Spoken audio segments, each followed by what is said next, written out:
It's time for Mornings at 8 with Jonathan Mark on AM 1480 WLEA. Oh, yes, it is time for Mornings at 8. It is 5 minutes after 8 o'clock, and here I am.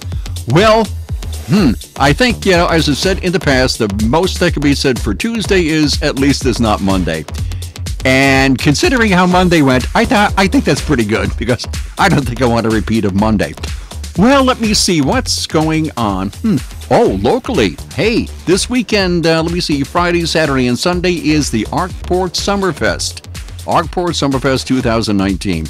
I don't remember when. Summerfest started after I started doing news here at LEA sometime, in the 90s, I think. It's been around a long time. It's always a lot of fun. And they're going to have activities going on all 3 days. And I was in the Arkport Village Hall yesterday, and I picked up this flyer, which is right here. And let me see. Arkport Summerfest, of course, will be Friday, Saturday, and Sunday. And the theme this year, this is really neat. Arkport Summerfest fights cancer in all colors. This year's theme, it says here, will be one worth fighting for. Everyone has been affected one way or the other by some type of cancer. And I was thinking about that this morning, and I think everybody we know, personally, my wife and I, everyone we know has been affected one way or the other by cancer. A family member, a friend, somebody they know. Everybody's been affected. No one cancer is worse than another. They all suck, it says here. So this year's Summerfest is fighting them all. Come help us remember those who have lost the fight, celebrate those who have won the fight, and fight with those who are currently fighting. And one I know personally up there, of course, is Arkport Village Mayor Charlie Flanders. So we encourage all vendors, participants, and anyone attending anytime during the weekend to participate in fighting with us.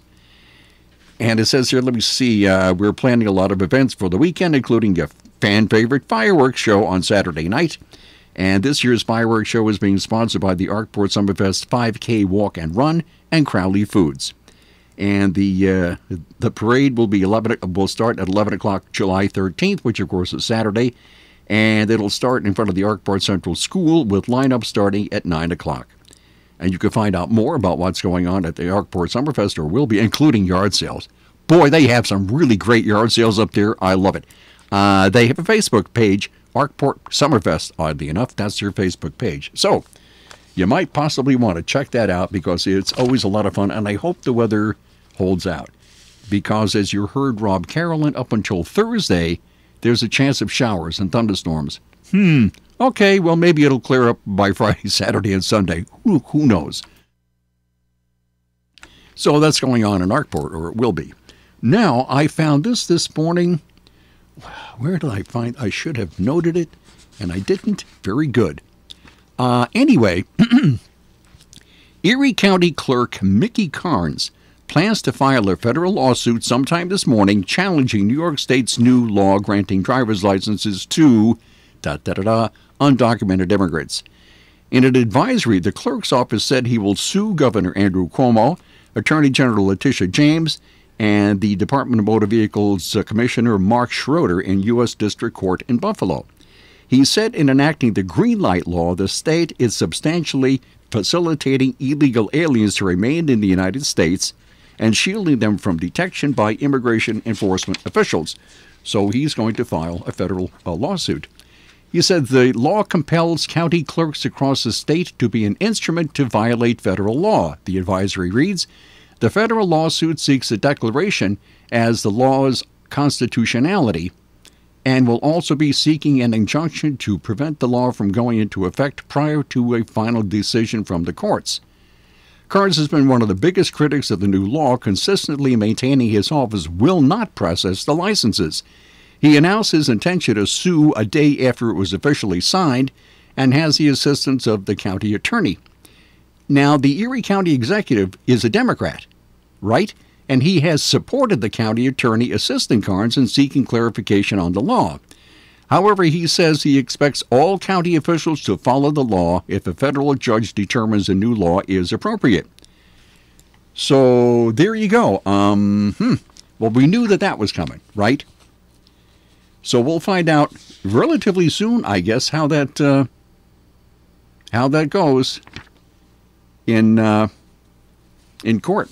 Okay, what else is going on in New York State? Well, this cost overruns. DiNapoli audit finds cost overruns at I Love New York rest stops and welcome centers. An audit by State Controller Tom DiNapoli identifies more than $12 million in cost overruns at new I Love New York rest areas and welcome centers. The audit finds the Department of Transportation failed to properly plan for their construction. In one case, a sewer system was initially left off the plans for a Long Island rest stop. How could they overlook a sewer system for a rest stop? I don't know. Anyway, and that led to $7 million in cost overruns. Oops. The DOT disputes the findings, in part, and this is kind of interesting, in part because one of the auditors is accused of placing a GPS tracker on a DOT employee's car while the review was underway. So we put a GPS tracker, allegedly, a GPS tracker on a DOT employee's car. So that gentleman now faces stalking charges and was removed from the audit before leaving the controller's office. And DiNapoli's office said the DOT is using the case to discredit the entire audit. Well, cost overruns happen. Not $7 million when you fail to plan for a sewer system at a Long Island rest stop, but it does happen, I guess. So there we go. Now, what else have we here? Oh, we have a whole bunch. We have a whole bunch this morning. Before the 4th of July, last week, matter of fact, Monday, Tuesday, and Wednesday of last week, Democrats were raising a ruckus over the 4th of July celebration that was coming up on Thursday. They called it President Trump's event and President Trump's extravaganza. And it was all President Trump and it had nothing to do with the 4th of July event. Well, they said that they were going to launch an investigation into how much it cost. And here we are. This is from The Hill.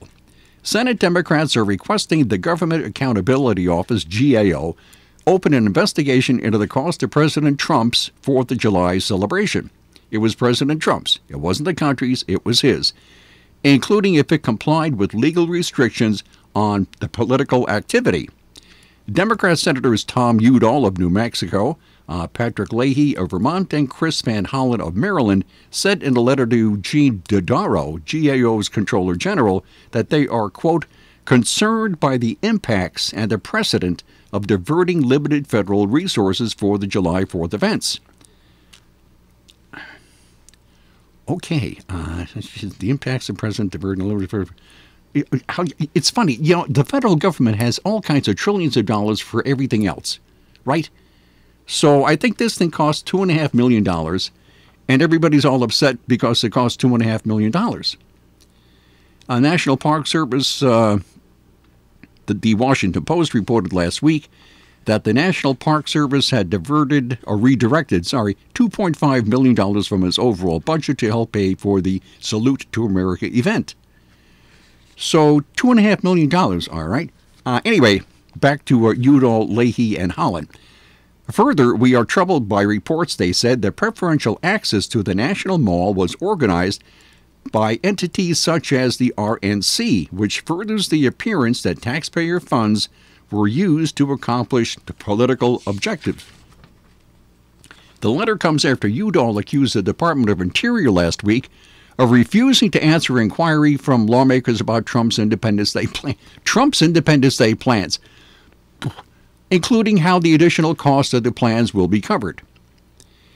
Anyway, let's see, where are we here? As part of the GAO investigation, the senators are asking the watchdog agency to turn over cost estimates for the event, or events, plural, including separating out the cost for the National Independence Day Parade, Trump's Salute to America event, the Capitol 4th concert event, and the annual public viewing of the National Park Service fireworks display. They also want cost estimates related to 4th of July events on the mall for the last 3 years, and information on if any activities or programs were delayed, deferred, or canceled to pay for the additional costs this year. So there you go. They want. How come they've never done this in the past? Have you ever heard of a story where everybody was upset about how much the 4th of July thing cost? I don't recall. Actually, I don't really recall hearing anybody protesting or demanding an investigation into how much a 4th of July event costs. I don't know, but that's what they're doing. So there you go. Okay, fine. Now, the Hatch Act. Yeah, they're claiming that it might possibly violate the Hatch Act. And then I did a little bit of research into the Hatch Act. And it was, where did I get this from? I should have cleaned my glasses this morning, but I didn't. Let me see. I got this from the legal dictionary, the freedomdictionary.com. Okay? The Hatch Act, enacted in 1939, it curbs the political activities of employees in federal, state, and local governments. The law's goal is to enforce neutrality among civil servants. The act prohibits them from holding public office, influencing elections, participating in or managing campaigns, and exerting undue influence on government hiring. Penalties for violations range from warnings to dismissal. So that's the Hatch Act, and I don't see how. Now, I don't know if you watched it live on TV. It's a little late for me because I go to sleep early. But I did watch about half his speech on YouTube, and I don't recall the president doing any campaigning. I don't recall him saying, like, vote for me in 2020.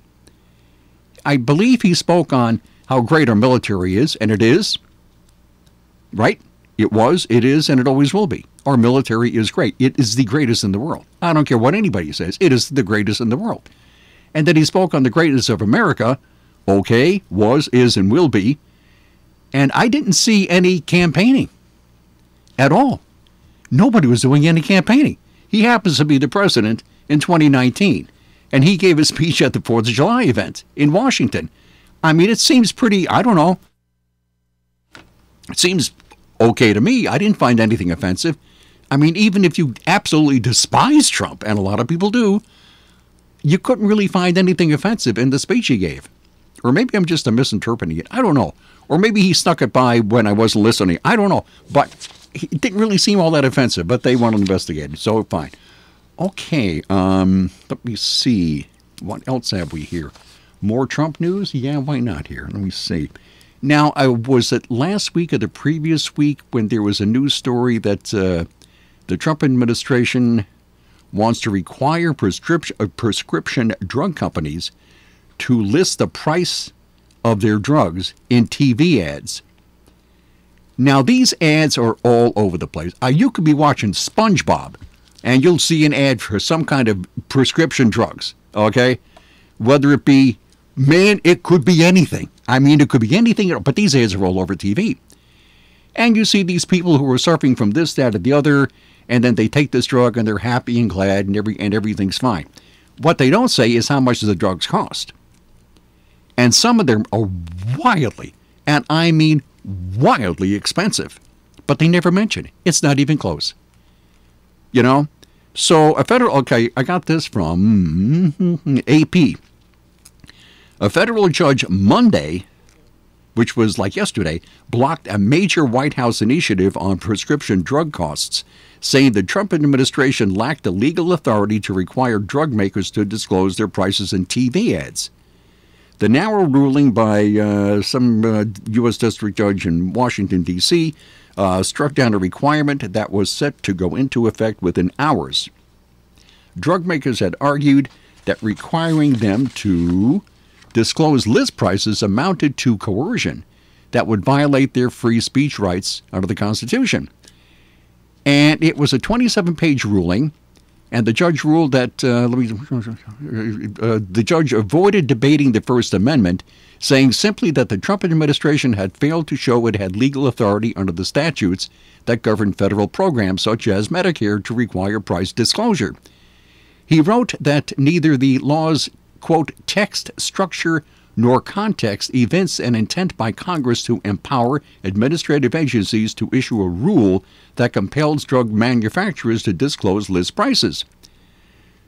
So, let me see, HHS, no, not Hornell High School, it's Health and Human Services, which issued the price disclosure rule, says it's going to appeal this. So there you go.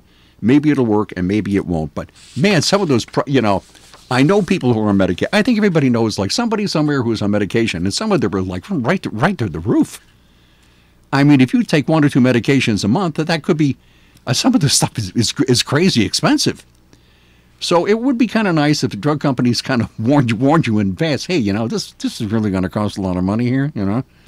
Okay, fine. Well, I think. Wait, stop, hold it. Insurance. That's right. Insurance. The Ryan agencies. I think I've spoken about this in the past. The Ryan agencies, they have insurance offices in Hornell, Jasper, and Wellsville. They are local. They're your independent insurance agency. You can save smart on your insurance with the Ryan agencies, and they are independent, an independent agent. Now, they do the insurance shopping for you. And it's pretty complicated stuff. If you don't know what you're doing, look out. It's like having your own personal insurance shopper. The Ryan agencies have access to many insurance companies to find the best rates for you. They're insurance experts. They offer sound, unbiased advice. They're friendly. They're local. They're right here. They are the Ryan agencies. In the annual Major League Baseball Home Run Derby, it was a battle of rookies in the final round, with Pete Alonso of the Mets edging out Vladimir Guerrero Jr. of the Blue Jays 23-22. Vladimir Guerrero Jr., though, may have stolen the show with his semifinal win over the Dodgers' Jock Peterson. It went to 3 tiebreakers before Vlad Jr. won it 40-39. But the winner was Pete Alonso, and he's the 3rd rookie ever to win the Home Run Derby, joining Aaron Judge and Wally Joyner. News from the NBA, where following the Oklahoma City Thunder trading star Paul George of the Clippers, fellow Thunder star Russell Westbrook apparently could be heading out the door as well. According to reports, the 8-time All-Star and former league MVP has given the team his blessing to try and find a trade partner. The Houston Rockets and Miami Heat are reportedly the 2 teams most interested in trying to land Westbrook. Checking tennis at Wimbledon, 15-year-old American Coco Gauff lost in straight sets in the 4th round to former number 1 ranked player Simona Halep. Meanwhile, fellow American Allison Risk knocked off the number 1 seed this year at Wimbledon, Ashley Barty from England, in 3 sets. New to golf or seasoned veteran, you'll enjoy the casual, relaxed atmosphere of Vanderview Golf Course. 2 miles from downtown Alfred on Waterwells Road, Vanderview is a 9-hole executive-length golf course with a driving range on one side of the road and the course on the other. Family-friendly and fun recreation for everyone. Greens fees are one price for unlimited play, $9.50. High school students, only $5. Children 12 and under with an adult, no charge. You can play up to 18 holes or 9 holes with a cart and get the second 9 holes at no additional charge. Ladies and senior golfers who don't hit the long ball, Vanderview's got the executive length that's just right for your game. And new this year, a season pass for only $100. That's a lot of golfing fun for a very little bit of money. Vanderview Golf Course, 2 miles from downtown Alfred on Waterwells Road. Vanderview Golf Course. From the Fox Business Network, financial markets around the world mostly retreating ahead of a statement by the Fed. Investors looking for clues into where interest rates are going when Fed Chair Jerome Powell delivers the Fed's semi-annual monetary report to Congress starting Wednesday. Meanwhile, shares continue falling this week after speculation that strong jobs growth could lead the Fed to hold back on an aggressive cut, with the Dow losing nearly 116 points Monday to close at 26,806. The Nasdaq down 63 and the S&P 500 off by 14 points. Deutsche Bank shares continue tumbling after announcing it's laying off 18,000 workers, and Richard Branson's space tourism venture Virgin Galactic getting ready for liftoff as a publicly traded company, reportedly picking up a commitment for an $800 million investment. With the Fox Business Report, I'm Lillian Wu. Over the years, you've brought them into your home. You were prescribed opioids after the C-section and after Dad's back injury. They helped when you were in pain, and you held on to them just in case. But did you know holding on to unused opioids puts your family at risk? Trouble with opioids can start at home with unused medicines such as pills, patches, and syrups. You can remove the risk and protect your family. Find out how at www.fda.gov/drug disposal. Today at Simmons Rockwell Ford, receive up to $2,500 in Ford trade assistance with your 99 or newer vehicle trade. Now purchase a new 2019 Ford Escape SE 4x4 equipped with heated power seat, 8-inch touchscreen display, and alloy wheels with Ford trade assistance. Buy for only $21,999. Shop the Simmons Rockwell Ford dealership near you. Simmons-Rockwell.com. The break, guess who stopped by? Bob Marchison. Bob Marchison, of course, is a longtime officer with the Hornell PD. He's since retired, and now he's writing novels, or at least he's written a novel, his first novel, and it's called Tribulation's Fate. And Bob's going to be on the Newsmaker program on Thursday morning. So you can, hey, all right.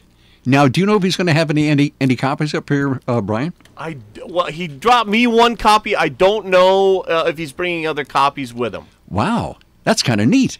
Boy, I haven't seen Bob in a long time. I mean, a long time. Wow. Tribulation's Fate by Robert Marchison, and it's got his badge number. It's a very nice looking cover.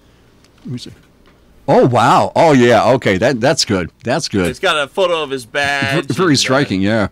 All right. Well, that should be fun. That's coming up. That should be interesting. Yeah, Thursday morning on the Newsmaker. Okay, well, how much time have I got here? Well, minute and a half. A minute and a half. Okay. This is from Fox News. Idaho mayor says no way, no chance to PETA's request to rename Chicken Dinner Road. The mayor of a small Idaho town said there was no way, no chance he would consider a request from People for the Ethical Treatment of Animals to rename a street called Chicken Dinner Road to something more fowl-friendly. Now, according to PETA, they demanded that he change the name of this road. And PETA said, the letter from Tracy Riemann, PETA's executive vice president, just like dogs, cats, and human beings, chickens feel pain and fear and value their own lives. PETA is asking Mayor Nankolis to change this road's name to one that celebrates chickens as individuals, not just as beings to kill, chop up, and label as dinner. Well, Nankolis thought it was a joke. He thought they were kidding, and then he found out that they weren't kidding.